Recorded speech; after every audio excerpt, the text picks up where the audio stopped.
Pai, nessa manhã nós pedimos que Teu Espírito Santo fale conosco. Nos debruçamos, Senhor, diante da Tua palavra, e a nossa expectativa está em Ti somente, Pai. Eu oro que haja espírito de vida e de revelação sobre o coração de cada pessoa que entrou por essas portas. Fala conosco, balança a nossa vida, edifica o nosso coração. Dá-nos espírito de revelação, de discernimento. Fala conosco. Opera nessa manhã, segundo a Tua graça. Opera, Senhor, levando-nos aquilo que Tu queres. Opera, levando-nos, Senhor, a realidade, a posse daquilo que o Senhor projetou para que vivêssemos, experimentássemos e cumpríssemos. Leva-nos, Senhor, ao cumprimento do Teu propósito na nossa vida. Fala conosco e nos abençoa alimentando-nos nessa manhã, em nome de Jesus. Você pode dizer amém? Muito bem.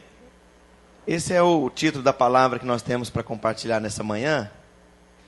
E, na verdade, a gente já tem falado sobre isso, aqui ou acolá. Eu já falei sobre isso de alguma forma, mas de uma maneira bem mais superficial, para os jovens maduros no retiro que eles fizeram recentemente. O pastor Wilson compartilhou alguma coisa acerca disso na reciclagem dos pastores. Mas eu gostaria que você tomasse isso aqui como algo cardial para a sua vida. Amém? Gostaria que você tomasse nota, abrisse sua Bíblia. Se você não está interessado ou não veio aqui interessado, ou se você, é daquelas pessoas que caiu na mesmice de vir para o culto, sem expectativa nenhuma, que você mudasse o seu coração nessa manhã, porque o que eu vou te falar pode fazer uma diferença muito grande. Amém? Então, às vezes, a gente vê gente indiferente, no louvor ou na palavra. Por favor, não faz isso. Não faz isso. Ou vem para tomar chuva e molhar, ou não venha. Ok? Ou vem, de fato, para adorar a Deus, mas não fica zanzando durante o louvor. Amém? Ou vem para, de fato, abrir a palavra e ter expectativa em Deus, ou então vai jejuar. Vai para um hotel. Vai jejuar e orar para o seu coração mudar. Mas faça alguma coisa. A única coisa que você não deve fazer é não fazer nada. Fala para o seu vizinho, a única coisa que você nunca deve fazer é nada. Faça alguma coisa. Até a Rede Globo descobriu isso. Intente, invente, tente, faça alguma coisa diferente. Mas não faça nada, por favor. Então, vir na igreja para ficar zanzando é atrapalhar o ministério. Atrapalhar quem dirige louvor, atrapalhar os músicos, atrapalhar a gente. Então, aplica o seu coração. Deus, eu ponho meu coração em Ti. Opera, faz. E essa palavra tem a ver com a sua vida. Isso se aplica a todos os quadrantes. Claro que nós puxamos a coisa para a questão espiritual, mas isso se aplica à sua vida familiar, matrimonial, profissional, financeira. Isso aqui se aplica a todos os quadrantes da sua vida. Um líder recentemente foi para um grande seminário de liderança, e um irmão lá de Santarém, no Pará, e ele comentava comigo: pastor, eu paguei caro para aquele curso, para ouvir gente internacional, Quando eu cheguei lá, eu descobri que o que eu estava ouvindo é coisas que eu ouço na igreja a vida inteira. Posicionamento, liderança, não sei o quê, tomar decisão, usar o potencial, não sei o quê, a razão da minha vida. Ele falou: olha, o que eu paguei caro para ouvir, eu ouço de graça, todos os domingos. Então eu vou te dizer, isso aqui é aplicável a qualquer quadrante da sua vida. Mas eu quero te dizer algo, há uma batalha, há uma realidade a ser enfrentada, se você quiser viver o melhor da sua vida. Diga, há uma realidade a ser enfrentada, se você quer viver o melhor da sua vida. E isso aqui, essa batalha, nós chamamos de Golias. Essa guerra, esse confronto, nós chamamos de Golias. Golias, isso está até no folclore, a grande batalha entre Davi e Golias, todo mundo sabe, até quem não é crente. Tem a ver com aquele que é subestimado, que é Davi, e aquele que é o grande ameaçador, é o rei da cocada preta, é o dono da situação, é o dono do pedaço. Aquele que tem experiência e ele vem na base da arrogância para ameaçar você. E normalmente nós nos identificamos com a parte fraca. né, que vira o herói da história, que é Davi. Você e eu nos identificamos com Davi, mas o Golias é o fator decisivo na sua existência. O Golias é o que vai mudar a sua vida, é o fator que vai virar a mesa. O fator Golias é aquele que vai mudar o seu casamento. O fator Golias é aquilo que pode mudar a sua vida profissional, a sua vida espiritual. Mas o fator Golias é o que te mantém preso. O fator Golias é o que te inibe. O fator Golias é o que te controla. O fator Golias é aquilo que te sufoca, te ameaça, aquilo que te leva sempre a recuar. E essa magnífica palavra cheia, saturada de princípios, princípios espirituais, princípios de Deus, princípios de vida, princípios de existência, né, princípios existenciais e princípios também de liderança, estão aqui nos capítulos 16 e 17 do primeiro livro de Samuel, e eu convido você a abrir comigo. Abra comigo no primeiro livro de Samuel, capítulo 17, nós vamos ver aqui, vamos fazer um passeio rápido, e talvez um dos homens, os personagens da palavra com quem eu mais me identifico é Davi. E eu gostaria então de fazer algumas considerações caminhando com você. Como a porção é grande, né, do verso 1 até o verso 54, nós não vamos ler aqui, agora no início, como nós fazemos de costume. Nós vamos, está dando para enxergar aí direitinho? Nós vamos caminhando juntos. E aí eu gostaria que você me acompanhasse, não fica lendo isso aqui, né? Mas à medida que eu for te dando a direção, aí você lê. Porque senão a gente ia colocar a câmera ali, porque você ia ver minha cara, né, com 1,5 m de diâmetro. Então, alguns fundamentos. E aí sim, quando eu chamar a atenção para o que está escrito, aí você leia, tá? Senão você vai ficar lendo e vai perder o que eu vou falar. Primeiro, a vida pode ser uma experiência maravilhosa e realizadora, ou uma experiência frustrante e terrível. Qual que é a diferença? É que alguns resolveram dar a resposta e enfrentar a vida. Alguns têm sempre a atitude de ir, de ter uma atitude proativa, uma atitude de agir, uma atitude de responder, uma atitude de não recuar. Os outros que têm na vida uma experiência frustrante e terrível são aqueles que sempre recuam, sempre desistem, sempre se acovardam, sempre escondem debaixo do medo, sempre retornam, sempre voltam atrás, se acomodam na mediocridade. Então veja bem, a vida ela pode ser esses dois tipos de experiência. Agora, se você chega lá no final da vida de alguém, você faz um retrospecto, uma retrospectiva da existência de uma pessoa. Se essa pessoa andou com Deus, essa pessoa avançou. Essa pessoa pode ter perdas na vida, porque é inevitável viver a vida e não ter perda. É inevitável. Essa pessoa pode ter tido perda como qualquer outra. Essa pessoa teve experiências terríveis, massacrantes, mas a diferença entre êxito e fracasso, entre ser um vencedor e um fracassado, entre ser alguém que experimentou realização ou frustração, uma experiência gostosa na vida ou uma experiência frustrante, tem a ver com isso. Você enfrentou o seu fator Golias? Ou você é daqueles que foge? Ou você é daqueles que faz de conta que não existe? É daqueles que tenta criar uma rota alternativa de distração, uma rota alternativa de evitar Golias, procrastinar, passar para amanhã, nunca resolver, adiar. Só pergunta para o seu vizinho: você é daqueles que enfrenta Golias, ou você é daqueles que tem passado ao largo? Isso vai determinar que tipo de vida você vive. Tem gente que não chama as coisas pelo nome, mas o seu problema profissional é Golias. Agora não adianta ficar orando e não enfrentar a realidade. Há uma realidade a ser enfrentada.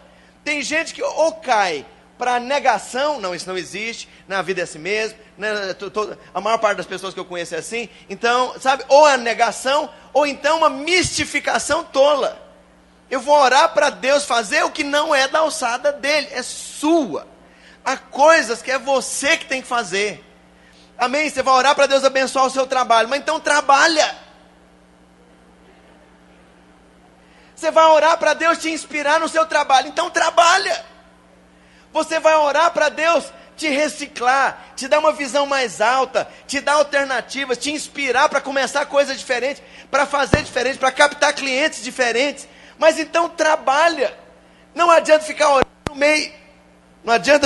no meio da confusão, ou no meio da procrastinação, ou no meio do adiamento, ou no meio, sabe, da covardia, ou no meio de uma mentalidade preguiçosa.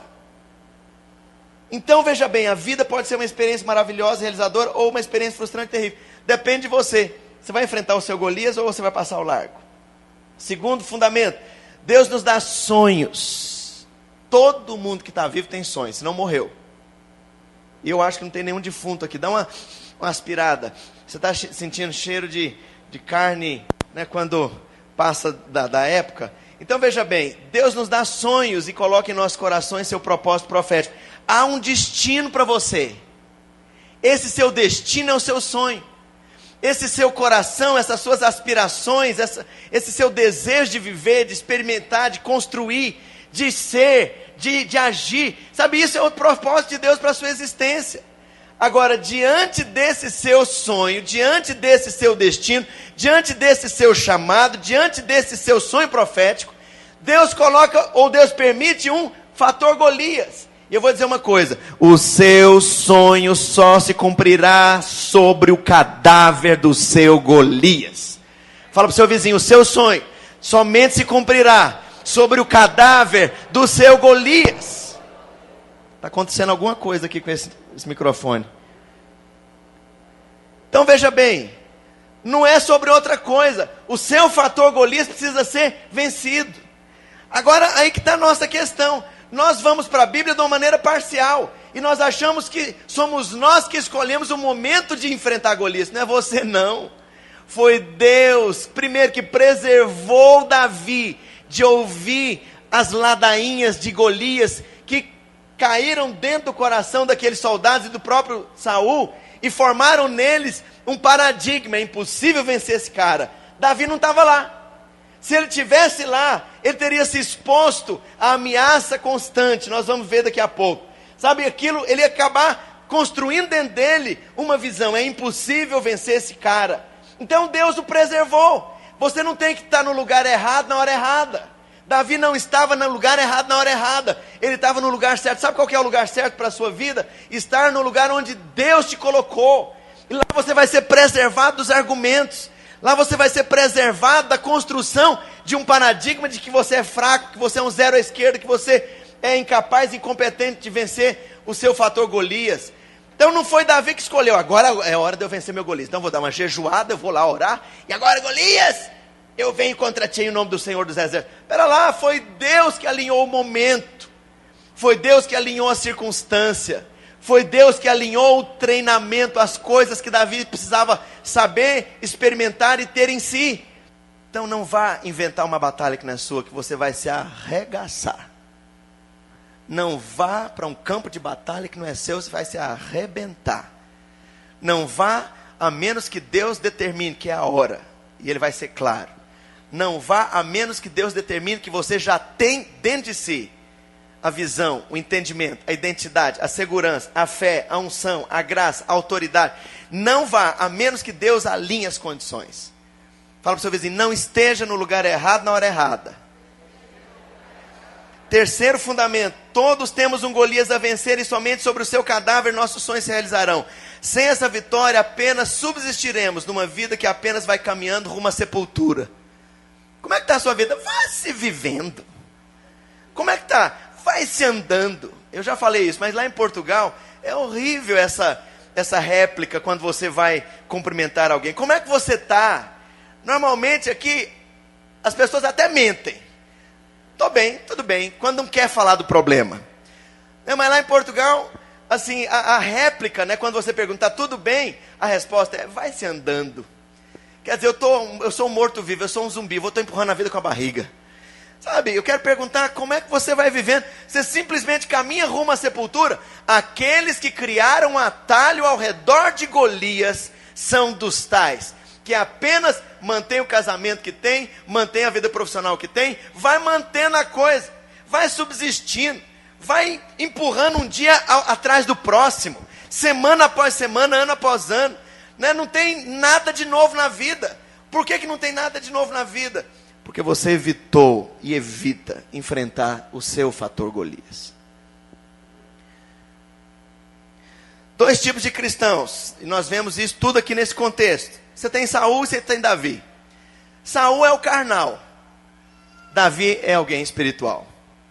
Você que escolhe. O seu fator Golias tem tudo a ver com isso, com ser carnal, com ser espiritual. O carnal, ele se adequa ao paradigma de vida que o cerca.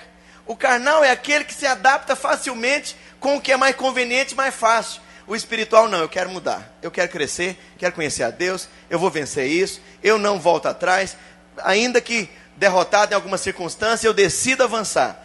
Saul tem a ver com um crente natural. As avaliações dele são todas diante das possibilidades humanas, sempre diante da lógica humana, né? Não cabe na cabeça de um crente carnal, de um crente a lá Saul, né? Entender que Deus interfere na história, que Deus invade o impossível, tornando possível aquilo que para mim não é. Sabe, o Saul, que é o crente carnal, ele só vive baseado com as coisas naturais. Ele é conduzido por essas questões naturais. Pode ou não pode, deve ou não deve, é lógico ou não é, dá para fazer ou não dá, o orçamento paga isso ou não paga. Sabe, eu não estou dizendo que você deve viver fora do orçamento, mas há situações que Deus vai te conduzir a agir por fé. Sabe, isso aí é ser guiado por Deus. Mas o crente natural, ele não consegue perceber as coisas do Espírito.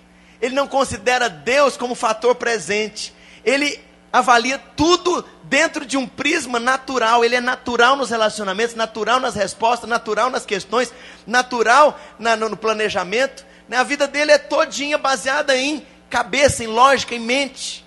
Mas eu vou dizer, Deus não nos chamou para viver seguindo a árvore do conhecimento do bem e do mal. A árvore do conhecimento do bem e do mal é o que transforma as pessoas em pessoas que seguem apenas o paradigma do certo e errado, bom e mal, correto e incorreto, lucrativo e não lucrativo, lógico e ilógico. Sabe, Deus te chama para ser espiritual, é pela árvore da vida que você deve viver, é ser um cristão espiritual. E esses dois tipos de cristãos têm a ver com um que enfrenta o fator Golias, o outro que passa de largo. Saul tinha tudo para enfrentar o fator Golias e ele fugiu de enfrentar Golias. No natural ele tinha tudo. Ele tem um exército, ele tem a unção, ele tem uma posição, ele tem o trono, ele tem o manto, ele tem a coroa, ele tem o cetro, ele é a autoridade, ele é treinado, ele tem tudo. Mas engraçado, diante dele Golias só cresceu. E eu vou falar disso daqui a pouco. Então primeiro você tem em Saul a crise de identidade. Eu sou, mas eu não sou, quem sabe eu seja. Eu tenho, mas eu não tenho segurança do que tenho. Eu sou, mas eu não sei se sou, não sei que tem, não sei se vai dar certo. Então veja bem, ali você tem algo patético, né? Alguém que aparentemente não é, que é Davi. Ele não tem exército, ele não tem coroa, ele não tem a posição, ele não tem o reconhecimento. Mas ele vai enfrentar Golias, por quê? Porque ele não tem crise de identidade. E eu vou te falar, a base da sua identidade está fundada na obra do Calvário. Se você nasceu de novo, a Bíblia diz, as coisas velhas passaram. Eis que tudo se fez novo. A palavra de Deus te dá uma nova identidade. Antes você era filho do seu pai natural, que concebeu após a sua mãe natural, que concebeu após um contato físico com seu pai. Você era um homem natural, uma mulher natural. Nasceu nesse planeta como alguém natural. Mas a Bíblia diz que há um segundo nascimento. Aquele que nasce da carne continua sendo carne. Mas aquele que nasce do Espírito, esse novo paradigma transforma a base da existência dele. Aquele que é nascido do Espírito é Espírito.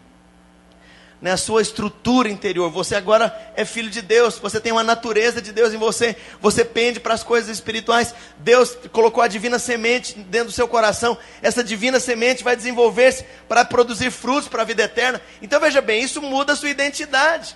Vira para o seu vizinho e pergunta, qual é a sua identidade? Quem é você?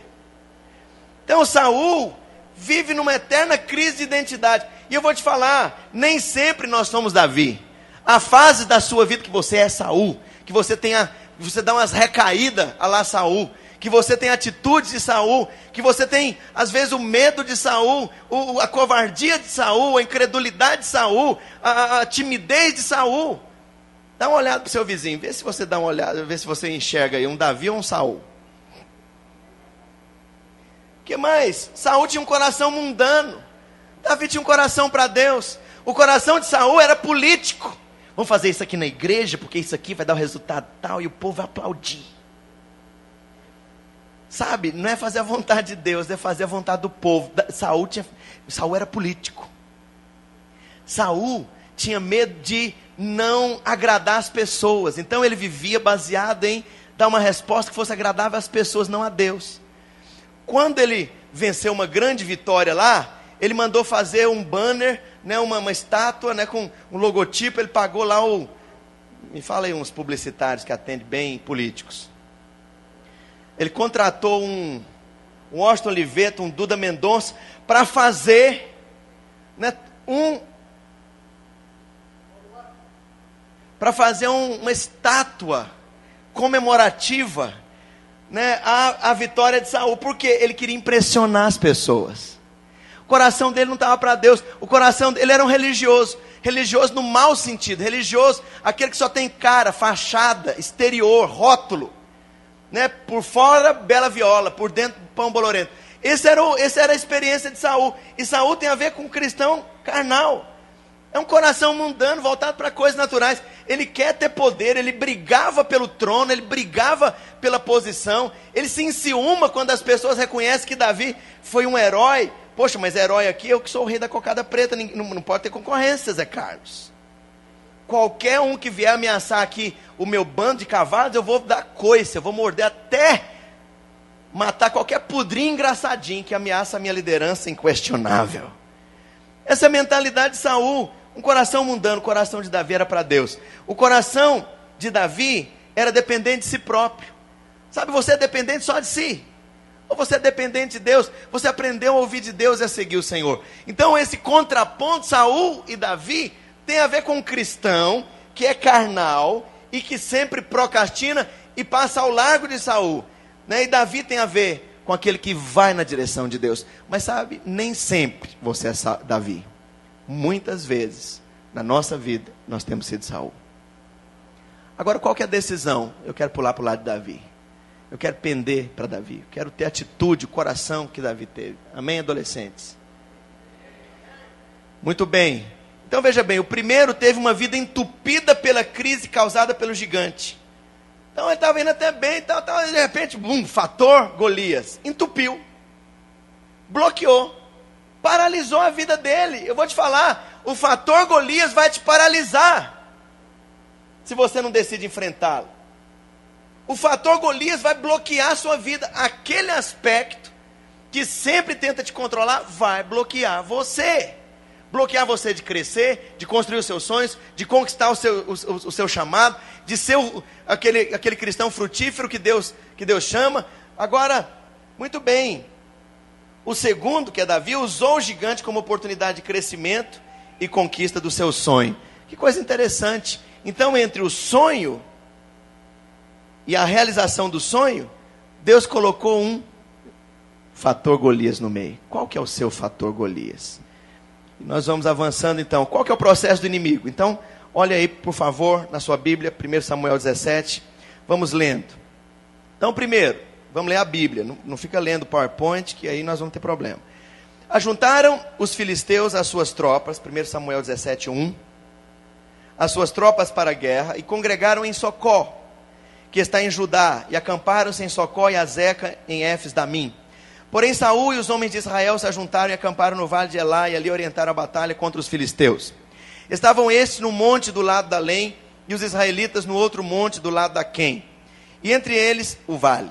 Então saiu do arraial um filisteu, um homem guerreiro, cujo nome era Golias de Gate, da altura de 6 côvados e 1 palmo, um homem imenso de grande e de alto. Ele provavelmente sofria de gigantismo.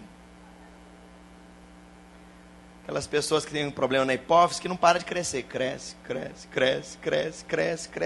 Ele era um homem descomunal. Trazia na cabeça um capacete de bronze. Diga, um capacete de bronze. vestia uma couraça de escamas, cujo peso era de 5.000 ciclos de bronze. Pesava a armadura desse sujeito 50 quilos. Isso é o que vale 5.000 ciclos de bronze. Cada ciclo é mais ou menos 10 e pouco, 11 gramas. Trazia caneleiras de bronze nas pernas e um dardo de bronze entre os ombros. Ah, muito bem. Então, primeira coisa, ele se apresenta invencível, ameaçador, intransponível. Então, veja bem, essa é a tática do inimigo, mostrar para você uma realidade, e isso não vai mudar, você vai morrer com esse troço, miserável. Isso aqui, sua vida não tem saída, trouxa. Isso aqui não tem controle, ignorante. Isso aqui, tá vendo? Essa realidade, esse fator Golias, isso aqui é intransponível. Não tem remédio. Não há saída. O homem não tem tecnologia para resolver esse problema. Remédio, psiquiatra, psicopatólogo, psicoloco, psicodoido, psicotrópico, não vai resolver.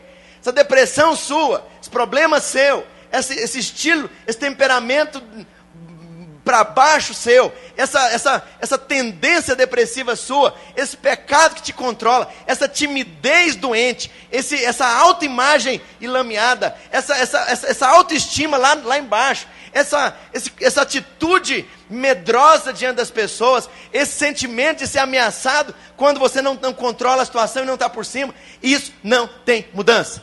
Então veja bem, como é que é o gigante? É para ameaçar, e é para estabelecer um veredito: você não tem saída.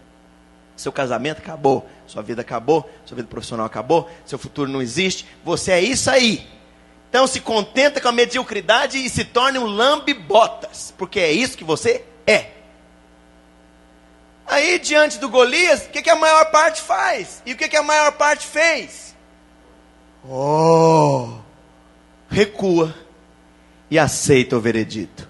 E aí tem uma coisa, a Bíblia está dizendo aqui que a cabeça desse monstrengo era totalmente protegida. Significa o seguinte: não é com seus argumentos que você vai vencê-lo. Não é com seus argumentos que você vai tocar na mente do diabo e demovê-lo. Porque a cabeça dele está protegida com uma couraça muito boa. Então não é com bate-boca. Sai, capeta! Nome de Jesus! Não aceito isso. Isso é argumento. Isso é argumento. Então veja bem, as armas dele são convencionais, mas são superiores às nossas, no natural. Então veja bem, no natural, meu Deus, você já viu uma lança dessa? A ponta da lança era 6 quilos. O cara tem que fazer halterofilismo a vida inteira para levantar um troço desse. O cara tem que ser. Então veja bem, as armas que o inimigo usa não mudam, são convencionais. Mas veja bem, apesar de convencionais, no campo dele, que é o campo natural, que é o campo da incredulidade, que é o campo do relatório do natural que vem para os seus sentidos, para os seus olhos, para os seus ouvidos todos os dias, nesse campo, ele é invencível. Então vou te falar, as armas são convencionais, mas no campo dele, ele é invencível. Porque no natural, ele tem melhor armas do que você. Diga, no natural, o Golias tem melhores armas do que eu. Então veja bem, é desastrosa a tentativa de querer vencer Golias no campo dele. É desastrosa a experiência de você querer triunfar no campo de Golias. No parâmetro dele, nos paradigmas dele, no tipo de arma dele, argumento, luta. Se você for natural, você vai ser vencido. Então veja bem, argumentos não penetram a sua couraça e seu capacete. Armas convencionais não atingem, pois no natural as deles são superiores às nossas. Ele nos atrai para o campo de batalha, a visão desesperadora das circunstâncias e o bloqueio da fé. Você pode ver isso aí até o verso 11. Nós paramos a leitura onde? No 8. Verso 7. A haste da sua lança era como o eixo do tecelão, e a ponta da sua lança de 600 ciclos de ferro. E diante dele o escudeiro. A ponta da lança pesava 6 quilos. Parou, clamou às tropas de Israel e disse-lhes: para que saís formando-vos em linha de batalha? Não sou eu filisteu e vós servos de Saul? Escolhei dentre vós um homem que desça contra mim. Se ele puder pelejar comigo e me ferir, seremos vossos servos. Porém, se eu o vencer e o ferir, então sereis nossos servos. Quem recua é servo de Golias. Quem recua vai ser servo. Então veja, não tem escolha. Ou você vence, mas eu não quero enfrentar isso, não. Se você não enfrenta, não, é como se você já fosse derrotado por antecipação. Quem não enfrenta é derrotado por antecipação. E eu vou te falar, quando você não enfrenta Golias, você vai servir esse princípio, esse paradigma. Essa timidez vai te controlar até a sepultura. Essa autoimagem baixa de si mesmo vai te controlar até a sepultura. Vai determinar o relacionamento com seu marido, com a sua esposa. Vai determinar o relacionamento, como você se comporta lá no trabalho. Com pessoas que têm mais dinheiro, ou têm mais expressão, ou têm mais inteligência, ou têm mais êxito, ou têm mais profissionalismo. Isso é determinante. Isso vai estabelecer a maneira de você se relacionar. Sempre para baixo, sempre fraco, sempre derrotista, sempre melancólico, sempre incompetente. Por quê? Porque foi introjetada, penetrou dentro da sua cabeça essa argumentação. Então eu quero perguntar para você: você quer recuar do fator Golias? Se você recua, você se tornou servo. Muito bem, é o que ele diz aqui: sereis nossos servos e nos servireis. Disse mais o filisteu: hoje afronta as tropas de Israel, dá-me um homem, para que ambos pelejemos. Ouvindo Saul e todo Israel esses argumentos, espantaram-se e temeram muito. Então vou te falar, você ouve esses confrontos, que tem a ver com você, com a sua vida, com o seu casamento, com a sua vida profissional, com a sua existência. Você ouve esses confrontos, e a Bíblia diz aqui que o resultado de ouvir esses confrontos, de entender esses confrontos, porque isso vem para a sua mente, sabe qual que foi? Crise de identidade. Sou rei, mas eu não reino coisíssima nenhuma. Bíblia diz que tudo posso naquele que me fortalece, mas diante desses argumentos do Golias, são argumentos muito apelativos. Eu sinto que é mais ou menos como ele fala. Não consigo, tudo posso, nada.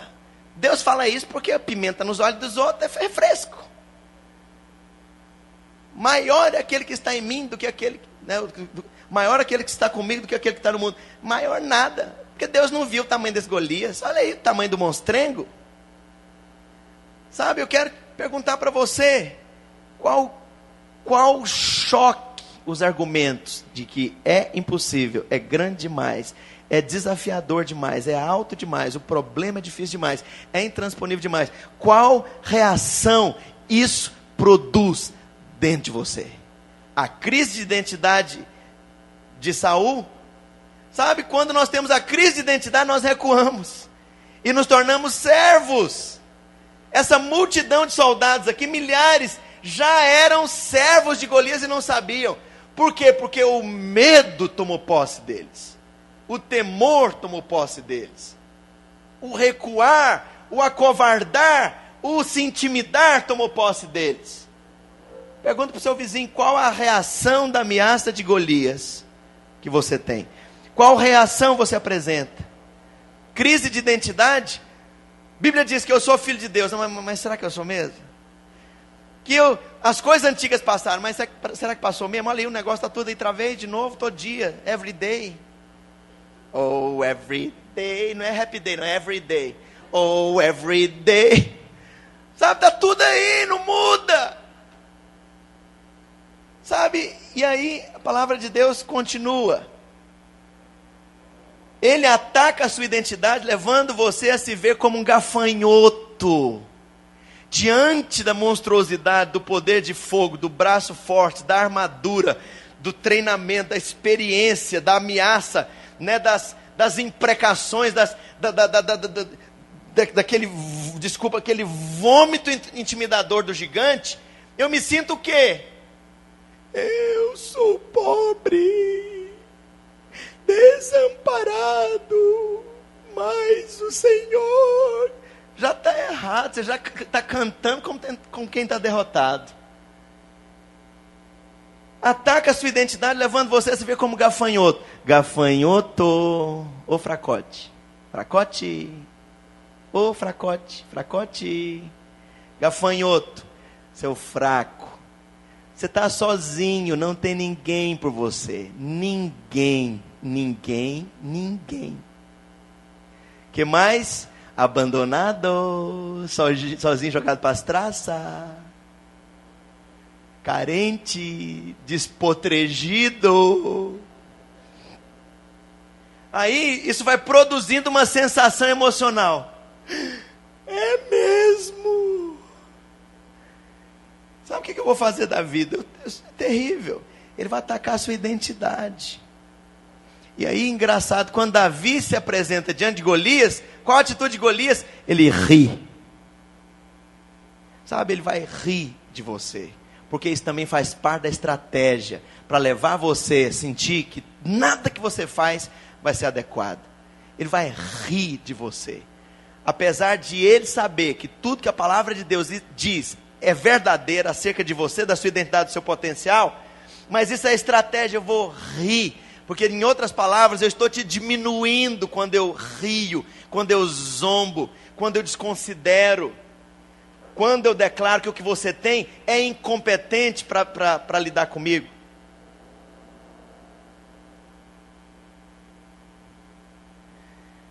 E aí, a Bíblia continua, verso 12, Davi era filho daquele Efrateu de Belém, de Judá, cujo nome era Jessé, que tinha 8 filhos nos dias de Saul, era já velho, adiantado em anos entre os homens. Então veja bem, outra coisa, Davi não tinha nem referencial, o pai dele era um velhinho de 80 e tantos anos, não era mais aquele referencial de homem forte, valente, na flor da idade, musculoso, posicionado. Posicionado o quê? Dá lá um caquizinho, Flora, um caquizinho amassado com um garfo, sabe, o homem não era mais referencial de guerreiro, de líder, um exemplo espiritual, forte, valente, destemível. Davi não tinha referencial nenhum. Agora o que ele tem que enfrentar? Algo descomunal, pera lá. E aí, algo aqui muito precioso, a Bíblia nos reserva. Apresentaram-se, verso 13, os 3 filhos mais velhos de Jessé, que era o pai de Davi, a Saul, e o seguiram à guerra. Chamavam-se Eliabe, o primogênito, o segundo Abinadab, o terceiro Samar. Davi era o mais moço. Só os 3 maiores foram para a guerra, né? Seguiram Saul. Davi, porém, ia a Saul e voltava para apacentar as ovelhas de seu pai em Belém. Chegava-se, pois, o filisteu pela manhã e pela tarde. Diga, de manhã e à tarde. Todo dia. E apresentou-se por 40 dias. 40 dias, diga, 40 dias. Sabe o que o diabo vai fazer? O diabo começa a construir uma fortaleza na sua mente, se apresentando a você todos os dias no seu campo de batalha, no campo de batalha dele. Sendo insistente até formar em você uma visão da realidade que ele deseja, que controle a sua vida. Então, ele vai te dar uma percepção da realidade que é falsa. Então, ele vai vir todo dia, ele é insistente, ele vai pingando. Água mole em pedra dura, tanto bate até que for. Ele vai marcando a sua mente. Você não consegue. Não consegue de manhã, não consegue à tarde, não consegue hoje, não consegue amanhã, não consegue de novo. E aí vou te falar uma coisa, sabe que Golias cresce? Alô? Como é que Golias cresce? Ele cresce à medida que você vai despreparado na hora errada, é vencido, você volta. Aí, a sua sensação dentro de você, da impossibilidade dentro de você aumenta, porque você já tem uma experiência comprovada de ter ido e ter fracassado, aí você vai de novo. Na hora errada, sem ter as qualificações, sem ter sido treinado por Deus, sem seguir o Senhor para o momento certo. Está no momento errado, na hora errada. É a pessoa errada, no lugar errado, diante do desafio errado. Mas vai, porque é sincero, quer agradar a Deus. Eu sou guerreiro. Fiz os cursos de guerra espiritual com a pastora Valnice Milhomens. Fiz o curso de libertação com a Neuza Etioca, cara de pipoca. E eu agora fiz o curso de maturidade no Espírito com o pastor Marcelo. Agora ninguém me consegue me segurar. Bobão, não é Valnice, nem Neuza Etioca, nem Marcelo de Almeida que vai te treinar, não, é Deus. Agora interessante, cada vez que você vai e fracassa, o Golias cresce. Porque aumenta em você as experiências de ter ido e caído, ido e fracassado, ido e ter temido, ido e ter tido a experiência da derrota. Foi derrotado uma, derrotado duas, derrotado três. Tentou não sei quantas vezes passar para medicina no vestibular, nunca conseguiu. Tentou não sei quantas vezes resolver tal problema, nunca conseguiu. Tentou não sei quantas vezes liderar, era resistido pela mulher, e aí voltava. Tá bom, bem. Ao invés de ser o líder da sua casa, dos seus filhos, retorna. Retrocede. É dos que retrocedem. Toda vez que você é vencido, toda vez que você evita, toda vez que você é vencido, o gigante aumenta. Aumenta o quê? Ele se torna mais ameaçador. Você se torna mais seguro de que é impossível vencê-lo. Você se torna mais convicto que não consegue. Você se torna mais amedrontado. A crise de identidade aumenta porque o disparate entre o tamanho e a ameaça do gigante e a sua fraqueza, a sua queda, a sua incompetência se torna mais notória. Mais fraco, mais grande. Mais pequenininho, tiriquitiquitiquim, mais exageradão, grandão, no nefilim da vida. Sabe, o gigante cresce, vou te falar. Muitos de nós têm experimentado o fator Golias crescer. Porque vai errado, vai com a capa de Saul, vai com o coração de Saul, é carnal e não consegue resolver o problema. E não é fazendo campanha que você vai resolver o problema. É mudando radicalmente esse paradigma. E como é que muda esse paradigma? Deus tem que te treinar. Você tem que largar a mão da história. Não controlo isso, não consigo. É igual ao alcoólico anônimo. Desisto. Perdi controle da minha vida, não consigo me dominar, não consigo me avançar, não dou conta. Mas engraçado, aquilo que o alcoólico anônimo, daquilo que ele é convencido notoriamente, quando ele desiste, é esse posicionamento que Deus exige de qualquer cristão na conversão. Entrega a chave da sua vida para Jesus, entrega o controle da sua vida para Jesus, deixa o Espírito Santo te conduzir. Renuncia a essa independência, esse individualismo que te paralisa, que te impede de avançar. Renuncia a achar que sabe, que tem, que faz, que acontece, que apronta. Entrega para Deus, mas entrega mesmo. Já que é para converter, converte mesmo, vira um cristão de verdade. Para com esse negócio de vagalume. É, não é? Vem, aparece. Vem, some. Desaparece, vem. Vem 2 cultos, falta 4. Vem mais 1, falta 3. Vai na célula uma vez, falta 2. Para com isso. Já que é para ser cristão, vira cristão de verdade. Entrega a sua vida para Deus. Deixa ele te transformar num Davi. Deixa ele te levar a ser treinado. Então veja bem, a questão aqui é personal trainer. Fala para o seu vizinho, Deus quer ser o seu personal trainer. Deus quer ser o seu personal trainer espiritual. Então renuncia a fazer as suas dietas esquisitas. Agora é com abacaxi e babosa. Agora é a dieta da maçã com óleo rícino. Agora é a dieta de não sei o quê. Para com esse negócio.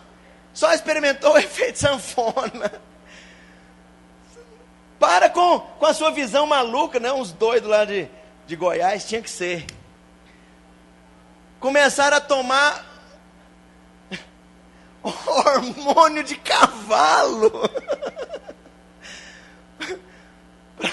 para ver se tomava forma física. Eu acho que queria virar pudrinho, né? Queria virar mula, né? Queria virar alguma coisa assim. Morreram. Que horror, sabe? Ao invés de confiar nos seus métodos, deixa o seu personal trainer cuidar de você. Ele sabe como te levar à vitória. Ele sabe como te fazer avançar, amadurecer, crescer. Sabe, ele sabe como te levar a ser treinado nas questões espirituais. Você está entendendo então? Agora veja bem, nós somos derrotados se a gente vem para o campo de batalha de Golias. Deus não permitiu que Davi fosse para o campo de batalha de Golias, enquanto aquela ladainha de 40 dias estava construindo uma fortaleza na mente de toda a soldadesca de Saul e do próprio Saul. Enquanto os 40 dias, sabe, 40 fala de um ciclo completo. Na verdade, todo dia, aquelas ameaças estavam levando o gigante a crescer. Cada dia, no campo de batalha dele, ele estava destruindo a fé daquele povo, destruindo a confiança em Deus, com aquelas proclamações negativas. Então no campo de batalha de Golias, qualquer um é vencido. Você não tem armas para vencer no campo de batalha dele. Deus então guardou Davi de estar naquele campo de batalha no momento errado. Porque Deus estava formando nele uma identidade diferente. Você pode, você tem, você é meu, eu te conduzo, eu te guardo. E o que ele diz aqui, lá no verso 47, sabe toda essa multidão, saberá toda a multidão que o Senhor salva, não com espada nem com lança, porque do Senhor é a guerra. Então, pera lá, não é no campo de Golias, não é no campo dele, não é nos argumentos dele, não é na base da guerra dele, porque não é lança, não é espada, não é escudo que vence Golias, porque é do Senhor a guerra. Fala para o seu vizinho, é do Senhor a guerra. Do Senhor é a guerra. Então, na verdade, qual que é o grande treinamento aqui? Deus quer formar dependência. Deus quer formar uma fina dependência, uma fina intimidade, um fino seguir o Senhor. O segredo inteirinho dessa história de Golias inteirinho, o propósito inteiro que está por trás disso.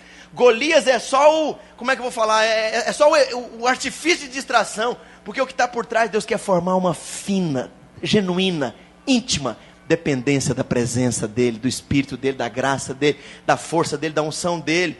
Sabe, porque se você vence Golias no campo de batalha de Golias, a glória é sua.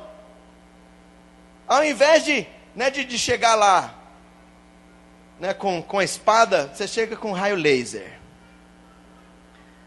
É o Davi do ciberespaço.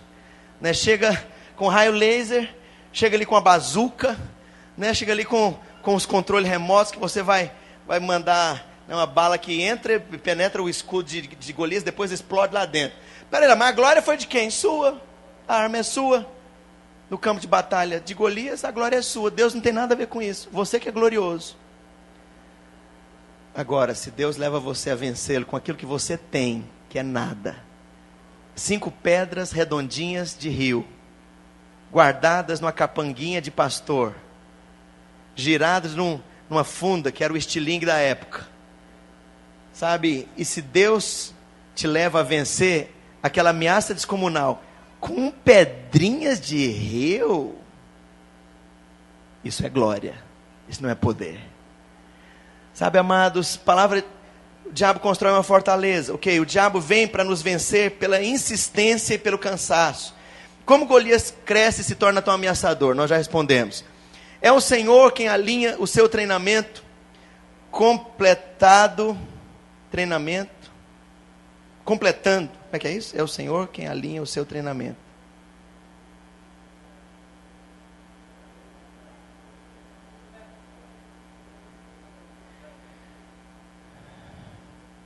Ok, na hora de tomar nota você organiza isso aí, porque eu não tive tempo de corrigir. Então veja bem, agora é o processo de Deus. Como é que é o processo de Deus? Deus que alinha o treinamento e o momento de Golias na sua vida. O que é o seu Golias? Golias é o fator crucial, determinante. Então tem a ver com a sua identidade. A sua identidade pode ser o seu Golias. Tem algumas pessoas aqui na igreja que às vezes assim, o relacionamento com elas me incomoda. Me incomoda não por mim, por elas. Porque são de uma timidez tão terrível. Timidez é sinônimo de incredulidade. Sabia disso? Timidez é, eu não acredito que eu posso. Então, por isso eu sou assim, olhando sempre para baixo. Algumas pessoas me incomodam porque, sabe, por elas. Poxa, converteu, está na igreja, recebeu a abundância da graça, é o que a Bíblia diz. Recebeu o Espírito residente, se tornou participante das alianças, e a pessoa continua com aquela mesma atitude capenga, fraca, frágil, refratária, indiferente, medrosa. Então veja bem, talvez o seu Golias, o fator Golias na sua vida é a sua identidade. Talvez as experiências que o bloqueiam, quer dizer, você já teve tanta experiência de tentar e ser vencido, não acredito mais que isso vai mudar, não tenho mais expectativa, não tenho mais esperança, não tenho mais fé, não espero mais que isso se altere. Não sei em qual quadrante. Agora veja bem, Qual que é o seu Golias? Pode ser as experiências que você já teve. Não, pastor, meu casamento não muda mais não. Quando nós nos convertemos, até achei que meu marido ia mudar. Mas, já tem 500 anos que nós estamos na videira, ele não mudou. Agora é só no céu. E olhe lá. Sabe, talvez o medo da vida, medo dos desafios, medo do amanhã, medo de fracassar como pai, fracassar como marido, fracassar como homem, fracassar como provedor da sua casa, perder o emprego, sabe, medo. Talvez o medo de você, irmã, como mãe, como líder, como esposa, medo de enfrentar. Sabe, tem gente que entra em pânico, está lá trancado dentro do apartamento. Só o Tegretol, faixa preta, para tirar a pessoa de lá. Sai do quarto, mas fica babando. Sabe, hoje nós vivemos ameaçados por tudo. Violência, assalto, sequestro, ameaça, trânsito maluco. E São Paulo, nós podemos falar isso por conhecimento de causa, porque nós vivemos aqui nessa cidade. Engraçado que lá em Goiânia, às vezes eu brinco, quando eu chego lá para qualquer conferência, é o maior número de laptop por metro quadrado. É impressionante, tanto de laptop dentro da igreja, o povo tudo na igreja lá em Goiânia. Aí eu fico pensando, aqui não tem nem jeito. Você chega de malinha de laptop, passa aqui atrás, 9 horas da noite, voltando para o carro, você volta só com o lápis, porque o top, te roubaram. Então veja bem, o que é Golias? O seu sentimento de inferioridade. Não consigo. Eu olho para outros referenciais, mas não consigo. Nasci para puxar a carroça, nasci para catar lata, nasci para lamber bota, nasci para seguir os outros, eu nasci para ser medíocre, eu nasci para me vestir mal, eu nasci para ter cara de gente brega, eu nasci para ter cara de pobre, eu nasci para ter jeito de pobre. Eu vou te falar uma coisa, não tem nada ser pobre. Eu sou pobre no sentido de que eu não sou milionário, nem cobiço. Sabe, o que a Bíblia ensina é você ter provisão de Deus em abundância e ser suprido em tudo. Eu sou suprido em tudo, então eu sou rico. Por outro lado, não vou andar com cara de pobre, com atitude de pobre, com mentalidade de pobre. Sabe, se você é pobre, Deus te chamou para ser rico. Amém? Como é que você vai ser rico? Pelos princípios de Deus, pela bênção de Deus na sua vida, pela inspiração de Deus na sua vida, pela graça de Deus na sua vida. Quando eu falo ser rico, é ser suprido. Não estou pregando aqui que agora todo mundo vai ser milionário nessa igreja, não. Tomara que fosse, mas não acho que é a realidade. Amém? Mas Deus te chamou para prosperar. Diga para o seu vizinho, Deus te chamou para prosperar. Vida de mulambento é para o inferno. É Maria Padilha que é mulambenta, nojenta, asquerosa, os capeta lá de quinta categoria, tudo que é mulambento. Mas Deus não, as coisas do Senhor não são assim. Eu queria ouvir um amém. Ok, qual que é o seu Golias? Sentimento de inferioridade. Qual que é o seu Golias? Avaliação dos outros. Você não pode. Ouviu isso desde a... Eu vi um filme interessante, que é uma biografia. Howard Hughes. Ganhou, acho que 3 Oscars lá. O Aviador. É uma biografia, é genuíno, que aconteceu mesmo. É o seguinte, a mãe dele, desde pequeno, meu filho, você tem doença em tudo quanto é lado. A água tem doença, o ar tem doença, o alface tem doença, tudo tem doença, até no sabonete tem doença. Sabe o que é tifo? Misericórdia, você não está livre do tifo. Sabe o que é? Sabe a cólera? Qualquer coisa que você bebe pode dar cólera. Sabe, isso introjetou dentro do menino uma visão da vida, que ele, misericórdia. Então, ele tinha que lavar a mão 1000 vezes por dia. Ele não podia pegar na maçaneta da porta, ele não cumprimentava as pessoas. É impressionante a doença na cabeça do menino que foi transferida pela mãe. Mas sabe, a avaliação dos outros faz isso também. Você não pode, você não dá conta, você não consegue. Você nasceu para isso mesmo. Olha aí o que seu avô é, olha o que seu pai é.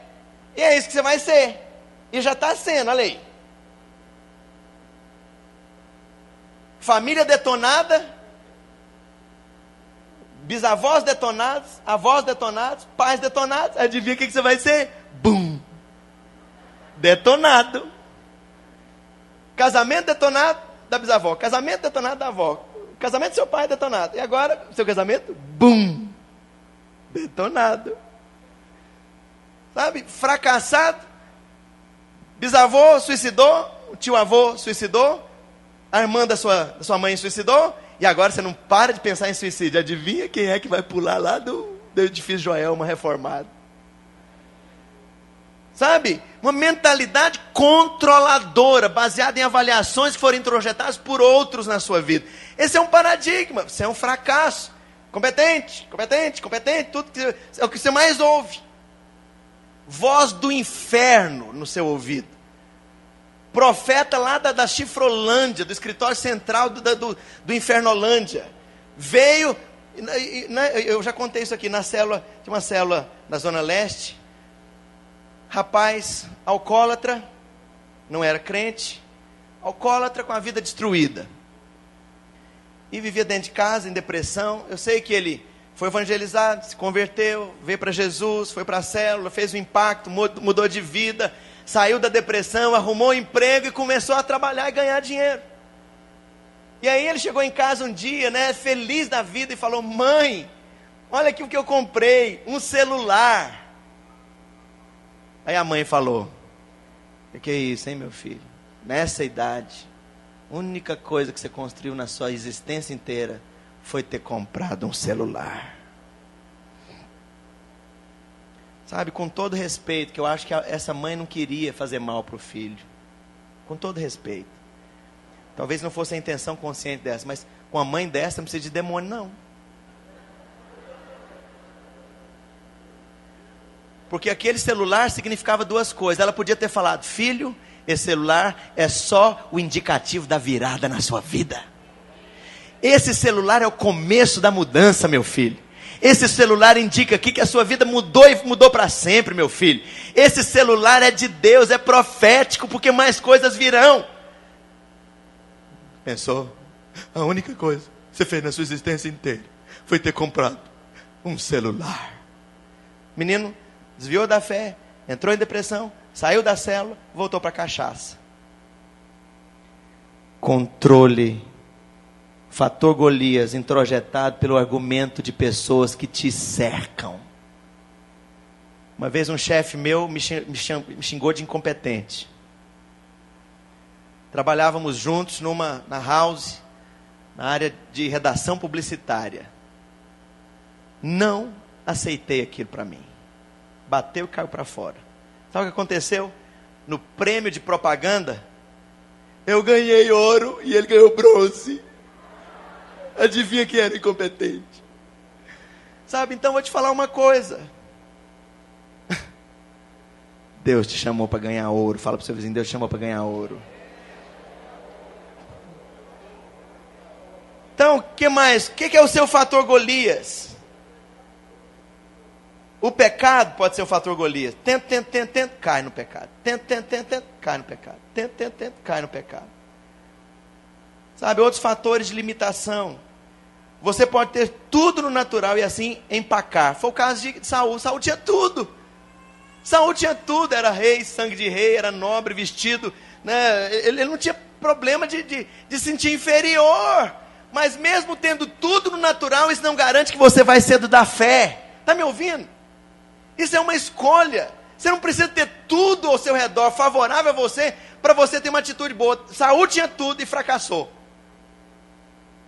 Então a diferença veio do processo de treinamento. Diga: treinamento.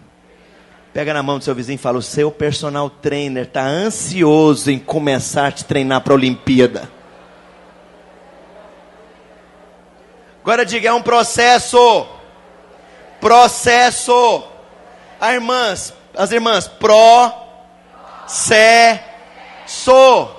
Então você não vai chegar lá e vai abafar, não. É um processo. Seu personal trainer é que tem que ter o controle. Diga: o controle é do personal trainer. Do divino personal trainer, não é seu. Mas avançando, o processo de Deus diz o seguinte: é Deus quem nos leva a alinhar as condições. Então veja bem, Ele unge você. O que é unção? Primeiro é você receber o Senhor. É o Espírito Santo passar a habitar em você. Não é Deus te fazer agora alguém espiritual. Primeiro é o Deus residente. Um cristão que vem de família evangélica ou católica, que tem no cristianismo apenas uma cultura que ele herdou, é incapaz de entender o Espírito Santo. Porque isso não é troço que passa de pai para filho. Deus não tem neto. Deus tem filho. Há que nascer de novo. Fala para o seu vizinho. Há que nascer de novo para ter o Espírito Santo residente. Então isso tem a ver com a unção que Davi recebeu lá em 16:13. Tomou Samuel o chifre de azeite e ungiu no meio de seus irmãos. E daquele dia em diante o Espírito do Senhor se apoderou de Davi. Uau! Como é que o Espírito de Deus vai se apoderar de você? Primeiro, quando você se entrega mesmo. Quero ser discípulo de Jesus, quero ser cristão mesmo. Não quero ser filho de crente. Tem uns filhos de crente que são terríveis. Filho de crente é uma herança tenebrosa. Porque a pessoa, ao invés de buscar a experiência com Deus, confia no que o pai, na mãe, no tio, na avó tem. Então veja bem, ele unge. Isso tem a ver com você receber o Espírito Santo e ser batizado no Espírito Santo. Isso fala de revestimento de poder. Isso fala do Espírito Santo te envolvendo. Então a sua célula deve ser este lugar de receber batismo no Espírito Santo. A sua célula, o seu grupo de discipulado é esse lugar de vocês saírem para fazer vigília aqui no nosso salão de oração. Agora você tem uma sala de oração. De segunda a sábado, o dia inteiro você pode vir cá orar. Ora até a orelha bater palma. Vem orar aqui, vem conhecer a Deus, vem ler a Bíblia. Ah, porque não tem lugar, agora você tem. Um sonzinho gostoso. Ah, eu quero mais som, aumenta. Ah, não quero som nenhum, desliga, mas fica à vontade. Chora, vira do avesso, fala com Deus, vem orar. Vem discipular os seus filhos espirituais a aprender a orar, a confessar a palavra, a ler a palavra, a adorar a Deus. Então veja bem, primeiro aspecto do processo de Deus. Ele unge Davi. Fala, sem a unção você será incapaz de vencer Golias. Por favor, valorize o que Deus valoriza. Não foi à toa que ele começou dessa forma. Segunda coisa, ele o atrai para uma vida íntima com a sua presença e faz de você um adorador apaixonado. Segunda coisa, no tempo de trabalho de Davi, Davi começou a aprender a andar com Deus. Isso é uma coisa sua, não tinha ninguém com Davi aqui. Não tem pai dele, não tem avó dele, não tem tia, não tem líder, não tem pastor, não tem discipulador. É problema seu. Fala para o seu vizinho, andar com Deus é uma questão sua. Nem da sua mulher ou do seu marido é. É uma escolha sua. Andar com Deus, andar com Deus. Então veja bem, Davi começou a conhecer o Senhor. Onde é que você acha que ele experimentou o Salmo 23? Enquanto ele era pastorzinho de ovelha, lá em Santa Bárbara do Oeste. Enquanto ele estava lá em Catanduva. Sabe, era lá, foi lá que ele aprendeu. Lá de trás das malhadas das ovelhas, lá no meio dos caipiras. Desculpa, nesse povo não tem nada de caipira. Eu posso falar de caipirismo porque eu venho do Goiás. Então, se você é do interior de São Paulo, você é menos caipira do que eu. Ok. Então, veja bem. O que mais Deus o atrai para a sua presença? Ele vai fazer de você um adorador. Sabe, a experiência de conhecer a Deus tem que ser uma coisa sua. Uma busca sua. Eu era garoto ainda. Todo mundo tendo experiência com o Espírito Santo, batismo no Espírito Santo, os jovens todos. E eu falei com Deus, falei, Senhor, me dá um presente. Eu não era batizado no Espírito Santo. Me dá um presente. E fui pedindo esse presente o ano inteiro. Me dá um presente. Me dá um presente. Me batiza no Espírito Santo. Senhor, por favor, me batiza no Espírito Santo. Me batiza no Espírito Santo. No dia 12 de dezembro de 1977, escola dominical. Não tinha nada de reunião de oração. Escola dominical. Lotada de gente. Oração final, quer dizer, ninguém tem expectativa de nada. Eu não estava nem pensando em batismo no Espírito Santo. O pastor chamou a congregação, vamos orar, encerrando a nossa escola dominical. Como a igreja estava muito cheia, eu estava encostado na parede. Pus a minha testa sobre o braço. No que ele orou para fechar a escola dominical, eu fui batizado no Espírito Santo no dia do meu aniversário. Pede isso para Deus, Senhor, me reveste. Deus, Senhor, quer te conhecer mais intimamente. Senhor, fala comigo. Pai, vem. Ó Deus. Sabe, faz disso um suplicar do coração, ao invés de oração programada. Faz disso um suplicar do seu coração. Você pode começar agora mesmo, aí onde você está. Senhor, me reveste do teu poder. Me atrai. Me enche com desejo de te conhecer mais intimamente. Forme em mim um adorador, alguém que te conhece, que caminha com o Senhor. Nos caminhos da solidão, nos caminhos do estar a sós, na ida e na volta do meu trabalho, sentado no banco do metrô, rodeado de gente, eu estou ali sozinho, eu e tu, fala comigo, me atrai. Sabe, começa a cultivar isso. Ele se dá a conhecer a você, você vai conhecer a Deus, e Ele te atrai para segui-lo e obedecê-lo. Davi aprendeu a ser sensível à direção do Espírito Santo, a não ir quando Deus não quer que ele não vá, a não comprar, não vender, não viajar, não fazer, não casar, ou casar, seguindo o Espírito Santo, em momentos cruciais, seguir o Espírito, obedecer o Espírito, discernir o Espírito Santo.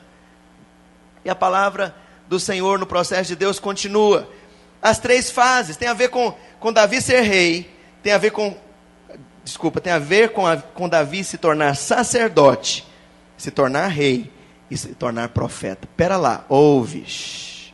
Você quer ter autoridade de rei, você quer ter unção para curar enfermos, você quer orar e a coisa acontecer, mas isso aí é pular etapa. A primeira etapa é virar sacerdote. E Davi aqui não era da tribo de Levi, para você falar, não, isso é para gente especial. Não, querido, isso é para você. Deus tem para você se tornar um sacerdote. O que o sacerdote faz? Ele lida com a presença. Com a presença, ele aprendeu a lidar com a presença. Ele sente a presença, ele é tomado pela presença, ele é envolvido pela presença. Não tem autoridade sem antes você aprender a ser sacerdote. Esses 3 caminhos foi por onde Deus levou Davi a percorrer. Então isso tem a ver com unção, tem a ver com identidade segura, tem a ver com experiência e tem a ver com fé. Seguindo aqui, verso 32, segue lá, estou terminando. Davi disse a Saul, não desfaleça o coração de ninguém por causa dele, teu servo irá e pelejará contra o filisteu. Porém Saul disse a Davi, contra o filisteu não poderás ir pelejar com ele, pois tu és ainda moço, olha só as vozes ao redor. Ele é guerreiro desde a sua mocidade. Isso é um argumento natural. Respondeu Davi a Saul, teu servo apacentava as ovelhas de seu pai, quando veio um leão e um urso, e tomou um cordeiro do rebanho. Eu saí após ele, e o feri, e o livrei o cordeiro da sua boca. Levantando-se ele contra mim, agarrei-o pela barba, feri e o matei. Deus vai te dar experiências menores. Leão fala daquilo que ruge e ameaça. Leão fala daquilo que joga contra a sua identidade. Você não pode. A Bíblia fala que o leão, né, está ao nosso redor, rugindo. O diabo ruge como leão ao nosso redor. Davi primeiro foi levado por Deus, nesse personal trainer, nesse processo do personal trainer, a vencer primeiro o leão, depois o urso. O urso fala de coisa mais alta. O urso, para ameaçar, ele se põe de pé. Você não pode, circunstâncias maiores. E Deus o levou então a ter experiência em vitórias, em campos menores, em circunstâncias menores. Deus não vai te dar uma Ferrari primeiro Ele vai te dar um Fiat 147. Deus não vai te dar 1000 almas, Deus vai te dar uma. Não cuidou, jogou para as traças, não vai te dar mais nenhuma. Então, quando recuamos, a unção nos impede de ter prazer. Desculpa. É isso mesmo. Esse segundo tópico aí. Então veja bem, verso 36, teu servo matou tanto o leão como o urso, este incircunciso filisteu será como um deles, porquanto afrontou os exércitos do Deus vivo. Disse mais Davi, o Senhor me livrou das garras do leão e do urso, me livrará das mãos deste filisteu. Então disse Saul a Davi, vai-te e o Senhor seja contigo. Saul vestiu a Saul da sua armadura, e lhe pôs sobre a cabeça um capacete de bronze e vestiu com uma couraça. Davi cingiu a espada sobre a armadura e experimentou andar, pois jamais havia usado. Então disse Davi a Saul, não posso andar com isso, pois nunca usei. Davi tirou aquilo de sobre si. Então veja bem, Deus não quer que você vá na experiência de outros, no comando de outros, na ordem de outros, na roupa de outros, na identidade de outros. Segunda coisa, Deus não quer que você vá na expectativa de ser ajudado por outros. Maldito o homem que confia no homem. Confiar no sentido de se estribar, de depender de pôr expectativa em.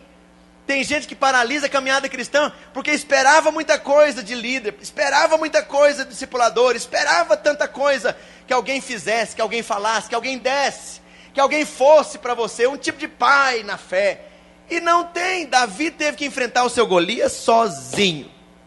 Fala para o seu vizinho: Golias é um problema seu. Não vá na armadura de Davi, que você vai transformar a armadura em armadilha. Porque isso é passar para o campo do filisteu. Andar naquela armadura era ir para o tipo de arma do filisteu. Não é aquilo que Deus quer. E a palavra continua. Aqui no verso 40. Tomou o seu cajado na mão, escolheu para si 5 pedras do ribeiro.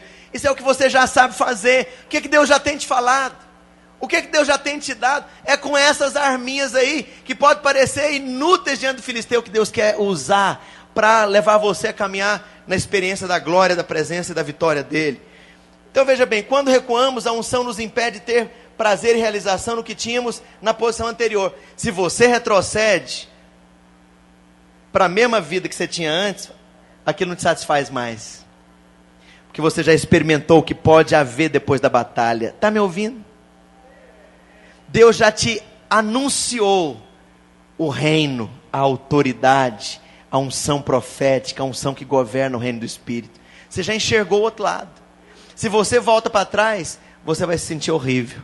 Vai se sentir sem gozo, sem alegria mais.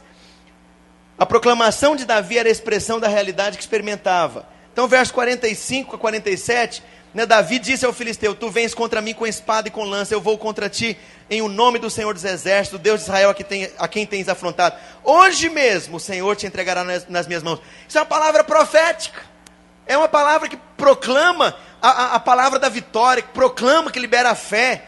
Agora, sabe o que isso significa? Davi foi, primeiro, na confiança que ele tinha em Deus. Segunda coisa, ele baseou-se por fé. Ouve, por fé. Diga: visto que andamos por fé, não pelo que vemos. Se você anda pelo que você vê, você vai ser derrotado por Golias. Então Davi foi na base da fé. E foi na base da fé que ele fez essa proclamação. Então isso aqui não era uma confissão positiva, otimista. Era a expressão de uma realidade interior que ele experimentava. Não é diferente uma coisa da outra? Eu vou ficar declarando a coisa para ser. A outra coisa é eu expressar aquilo que já é dentro de mim. Isso é fé. Quem que treinou Davi para aquilo? O personal trainer dele. Sabe, então naquele processo de bastidores, que demorou tempo antes do momento do Golias, Deus estava renovando a mente de Davi. Deus estava fortalecendo a identidade dele. Ouça, Deus estava alimentando a fé dele. Sabe, pergunta para o seu vizinho, em que nível está a sua fé? Em que nível está a confiança na sua nova identidade? Em que nível está a sua dependência do treinamento de Deus? E aí finalmente o verso 54, olha só o que acontece. Depois que o gigante é ferido, olha o que Davi fez. Tomou Davi a cabeça do filisteu e a trouxe a Jerusalém, porém as armas dele, pô-las Davi na sua tenda. Quando você vence, você domina o que você venceu. Você controla o que foi vencido. Você está me ouvindo? Você vai controlar aquela timidez, vai controlar aquela insegurança, vai controlar aquela tendência pecaminosa, vai controlar aquela depressão, vai controlar aquele sentimento de autoimagem negativa. Você vai controlar aquilo. Isso é colocar as armas do gigante lá na sua tenda. Ah, você quer ver? Aquela lança de 6 quilos, só a ponta. Vai lá na minha tenda, Guimarães, está lá. Você quer ver? O escudo de Golias está lá pendurado lá. É meu troféu. Sabe por quê? Ele veio contra mim com armas naturais. Eu fui contra ele em o nome do Senhor dos Exércitos. Eu quero perguntar, cadê o seu Golias? Qual que é o seu Golias? Então, deixa Deus ser o seu personal trainer e começar um processo de transformação e de mudança na sua vida. Eu gostaria que você ficasse de pé. Os irmãos vão colocar uma música. E eu gostaria que você fechasse os seus olhos e orasse nesse momento. Eu gostaria que você respondesse a palavra. Você deixou de sonhar. Você retrocedeu. Você entregou suas armas. Você foi atraído para o campo de batalha de Golias. E agora sua mente está dominada com aqueles argumentos. 40 dias, você não pode, você não consegue, você não vence. Sabe, Deus quer te chamar para um novo campo de batalha. É o campo de batalha dele, é o campo de batalha da adoração, é o campo de batalha da entrega, é o campo de batalha da renúncia à independência. O Senhor quer ungir você nessa manhã, o Senhor quer restaurar a sua fé nessa manhã, o Senhor quer renovar a confiança na nova identidade que Ele estabeleceu no seu coração pelo Calvário. Gostaria que os irmãos colocassem uma música, e gostaria que você abrisse sua boca e orasse agora. Responde a Deus diante disso. Sabe, tem muita tarefa de casa para fazer. Eu quero que o meu personal trainer me treine. Você quer? Gostaria que você abrisse a boca e falasse com Deus. Fala qual que é o seu Golias. Fala, Senhor, eu estou cansado de ir contra Golias sozinho. Estou cansado de ir na minha mente. Estou cansado de ir com as minhas armas. Golias está crescendo ao invés de diminuir. Sabe, confessa a Deus. Confessa o seu fracasso. Diante dele você pode confessar. Diante dele você pode dizer, perdi o controle, eu não consigo dominar isso. Muitas vezes caio sempre no cigarro, caio sempre em drogas, caio sempre em lascívia, em pornografia, em prostituição, em adultério. Senhor, Deus, eu não consigo ter uma imagem positiva de mim. Sempre eu caio na melancolia e na depressão. Ou sempre, Senhor, eu retrocedo diante do medo, da timidez, da ameaça da realidade que me cerca. Eu gostaria que você desse resposta a Deus. Feche seus olhos, por favor. Gostaria de ouvir a sua voz orando. Receba essa palavra. Não temas, ó meu filho, onde eu te enviar irás. Põe a mão na sua boca. Eu toco a tua boca, filho meu, consagro o teu falar. Faço de ti profeta as nações.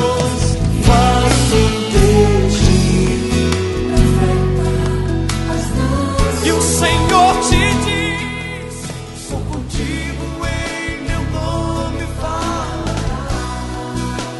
Por isso, filho meu, abra a tua boca e profetiza. Abra a tua boca e profetiza.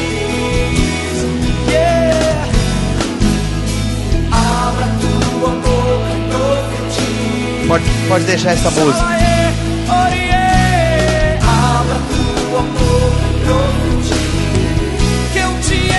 Gostaria que você se aproximasse do seu líder de célula, do seu discipulador.